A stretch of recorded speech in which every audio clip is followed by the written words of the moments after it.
Four Noble Truths is the first teaching that Buddha gave to the five first students of his in Sarnath, India, near Varanasi.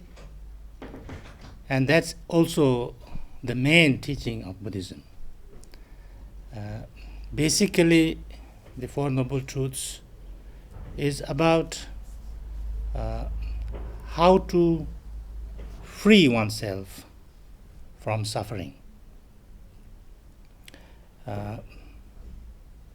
Because it's understood that man wish for every sentient beings is to free oneself from all kinds of suffering, pain, and dissatisfaction. The first noble truth is the noble truth of suffering, which is the problem. To understand the problem is the first step towards the solution of the problem. So therefore he discussed about this suffering. It's not to say that life is suffering, but there is suffering in life. There's dissatisfaction in life. There's pain in the world. So therefore, what can we do so that we can be free from suffering and have lasting peace and happiness? And there, first you need to learn what is the nature of the problems and suffering. So therefore he talked about the suffering, and that's the first noble truth. The second noble truth is, what are the causes of these sufferings and problems and pain? If you want to get out of the pain and problems and the sufferings or the problems in the world,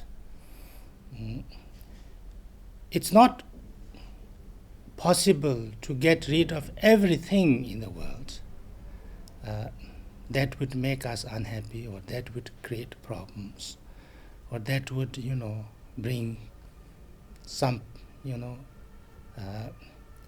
disturbance to my mind. So the only way that we can deal with the problems could be that we change our own way of understanding things, reacting to things, how we work with our own emotions, our own reactions, our own habitual tendencies. And through that, we transform our own way of experiencing things. So therefore, we can say internal causes of our problem and pain and suffering is within us, our own negative emotions, our own negative habitual tendencies, our own way of seeing things, and then acting on them. Our actions motivated by those emotions and way of seeing. So therefore, the causes of suffering is described as kleshas, which is the negative emotions, and karma, that's the actions which comes out of those negative emotions. And this then leads to the third noble truth, which is that, is it possible to transform our emotions, and thereby we can transform our negative way of acting with body, speech, and mind into compassionate and loving and understanding way of reacting. And here the main understanding and experience of the Buddha comes in, and that is the most important proposition of the Buddha, that when a person learns how to act with compassion and wisdom instead of negative emotions and negative habitual tendencies, then one can experience in a different way, with kindness, with peace, with joy, because that's our primordial state of our basic consciousness. And so therefore, when one can transform our negative emotions and way of reacting in a positive way, with compassion, with love, and with understanding, what we call sometimes wisdom, then it is possible to change our way of saying things, our way of reacting to things, and bring a true and genuine peace and joy and satisfaction in ourselves. And therefore, it's not something that only one person can do, but something that every being, every human being at least, can do. So therefore, this is the third noble truth, which is the cessation of suffering. And once you find that possibility, then there must be a way, there must be a method of training oneself to work on this, how to develop our positive way of being, our compassion, kindness, and our wisdom. And this is the path, the last noble truth, the path.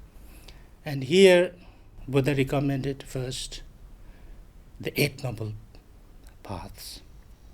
And it starts with right view, which is on how to look at things, how to see things in a clear and right way. How to dispel our confusion, ignorance, and look at things with reason, without any kind of confusions and ignorance. And then, if we have this view a little bit more clearer, develop and learn, and slowly kind of develop this view, then we work on the right conduct of body, speech, and mind. And these 3 things are what we call as right thoughts, right speech, and right action. And work on how to act with our body, speech, and mind in a positive way.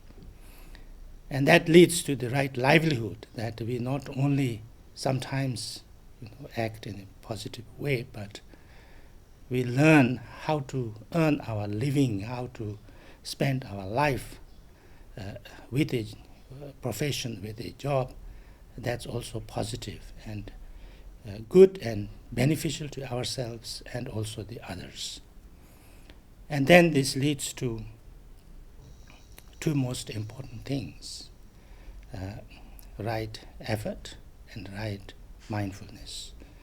And right effort is how to practice in the right way, not too much, what can you say, a struggle, not too much pushing ourselves, but generating more motivation, more interest, and more joy in doing positive things. And then the right mindfulness, that we try to become more clear, more conscious, more mindful about how we live, how we think, how we speak, how we act. And through that, then we lead into our meditation, that to tame our mind, to work on how to bring peace and tranquility to our mind, but not only that, but also wisdom. Wisdom meaning that you know how to deal with any situation and every situation. And when we can do these 8 things, work on these 8 things and become a little bit better, then it's understood that we can have a more peaceful, more joyful, and more purposeful life for ourselves, and can also be more useful and more beneficial to the others.